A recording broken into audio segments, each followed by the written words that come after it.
Hello, YouTube. Ronan Kazi, Star Wars: The Old Republic.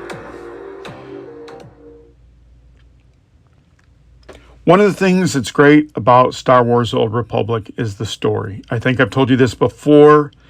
Each class from each side, Imperial and Republic, has their own story. And the stories are unique and they're pretty awesome. So I'm replaying the... I want to call them the Jedi Knight, but I'm not a Jedi Knight, but I'm playing the Jedi Knight story. And that story is probably the best story. Right now, I'm gathering companions, so you might have seen me. I was running around with an R2-D2 like robot. This is going to be my next companion. That's Roxy, who you're hearing.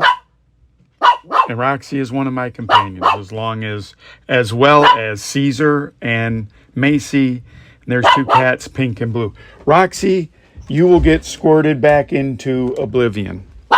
Hey, knock it off. So, I was about to squirt her. So right now I'm on the second planet. I'm about to get off the planet.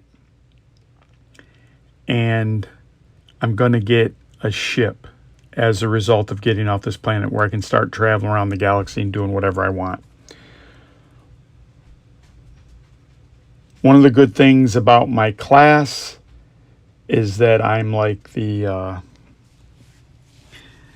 doing the Jedi Knight story, but I better check that. I'm pretty sure I'm doing the Jedi Knight story, but I'm doing the other Jedi, the healer Jedi, but they have a tank role and I'm that tank role, double-bladed.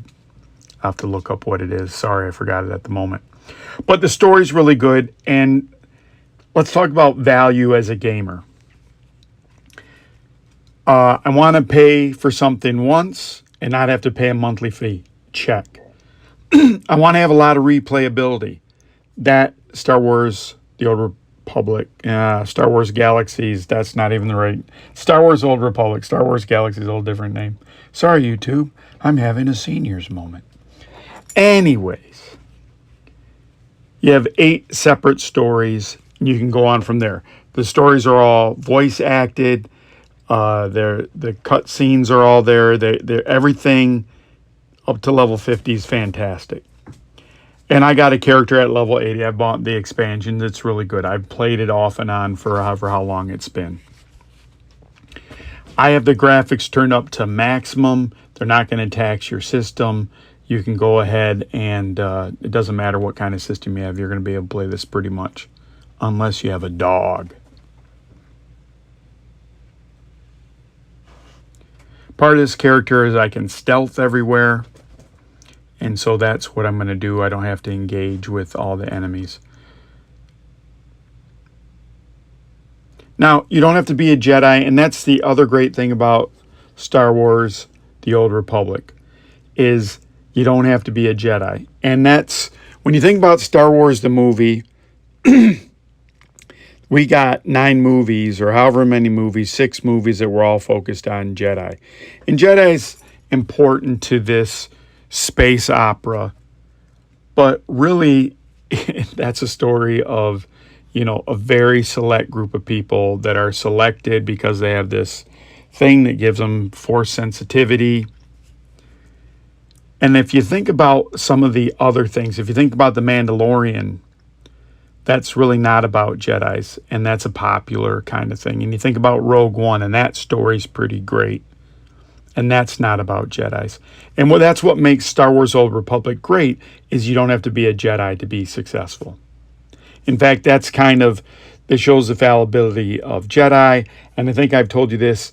I always associate Jedis with, being good, and the Sith with being bad. But as I play this game more and more and listen to the rhetoric each side spouted off, I'm for my own personal story, and that's why I guess I would be more Sith in this universe than the Jedi, that I'm going to be part of an order. Now, I know those of you that have listened to some of my stuff, I was in the Coast Guard and joined the military, and that's the very thing where I'm making myself subservient to the betterment of my fellow man. And so I'm one of those people that kind of are both things. I want to help other people. I want to do all that, but I want it to be how I decide to do it. I really don't want to have some bureaucrat telling me what to do. Furthermore, I probably always have been a little bit anti-establishment and that kind of thing. So that's just kind of my makeup. I know when I see something, here's the rules. The first thing I'm going to think about is how do I be successful in spite of their rules. And so a lot of times you'll hear me, I'm not really a critic of the meta, but I just think that sometimes the meta isn't the best way. It for sure, if it's most popular, I would agree with that. And I want you to think about games in a social media setting where you have people telling you what to do. I really would argue in the Division 2, I've played it a lot. I have a build that is an absolutely great build for any content. And I think there's other builds, I'm sure, in the Division, but my build's not a meta build. I don't think so. I think some people play it, but I don't think it's like people say, oh, you got to do this. Funny that you should say that, YouTube. If you think about current situations and how there's a rise of drones in the battlefield, if you had a personal EMP, eventually, don't you think that would pacify those drones? So I think a lot of these games are based as models for, this is obviously isn't reality. We're not in that space age future.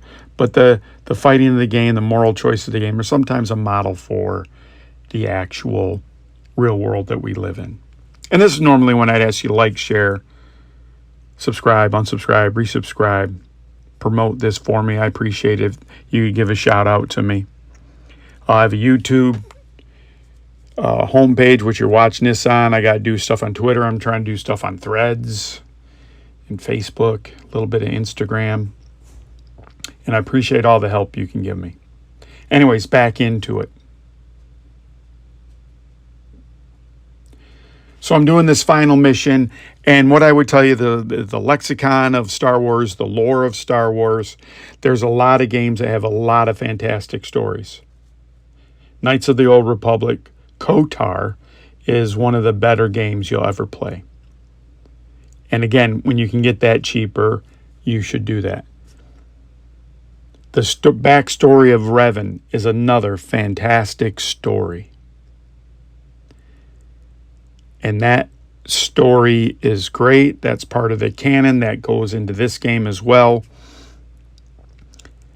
And so an interesting thing when this was bought, whoever bought the Star Wars franchise, whether it was Sony or whoever it was, they said, nope, all that other stuff is not canon anymore. We're going to get rid of it. And I think they really did that as a we don't want to pay people for their ideas kind of move, because the stories in it are absolutely fantastic, but you're not going to make a better story than Revan. And it seems a waste to waste all of this canon kind of stuff that's nowhere near when you're trying to tell the stories, but would be good foreshadowing. But you don't make money off it, and that's the idea of all that, is to make money. So you've seen me stealth across all of this. I am going to forecast a little bit. Within the next couple of days, I'm going to do a video that's not going to be necessarily a video game video. It's going to be closer to when I keep threatening you with a podcast. That's kind of what it may be. It'll be a fun one. I'm looking forward to it. And I'm going to tell you what the channel is. I have 340 of you.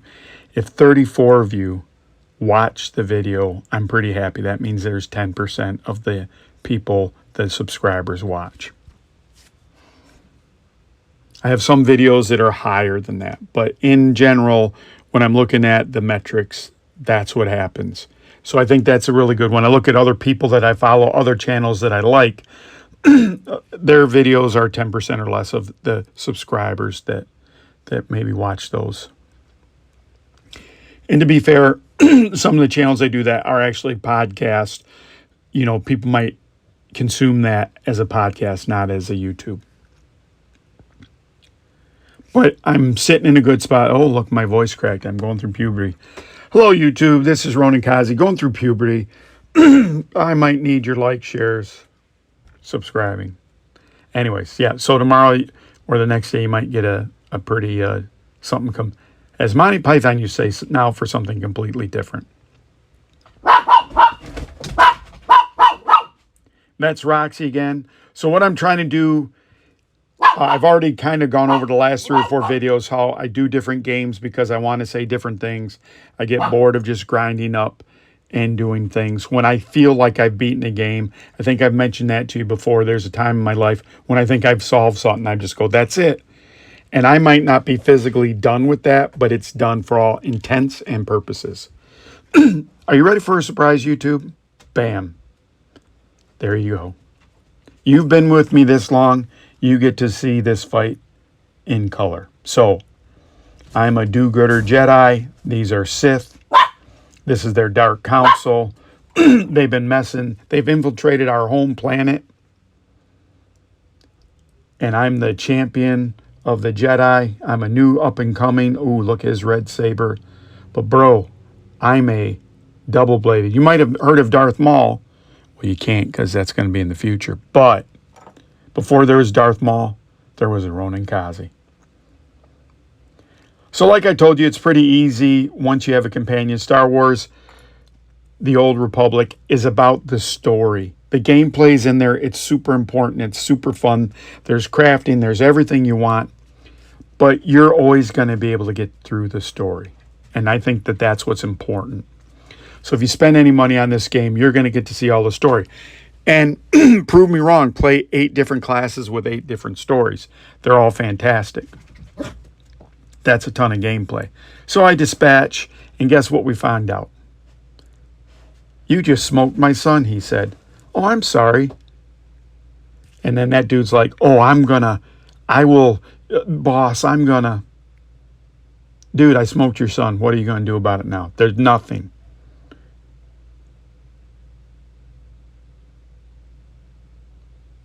So, that's the 2 cents on Star Wars. Back to black and white. I'm going to get off this planet, but something good's coming up. I'm going to go back to some games that you're used to me doing, but I'll talk to you soon. Bye.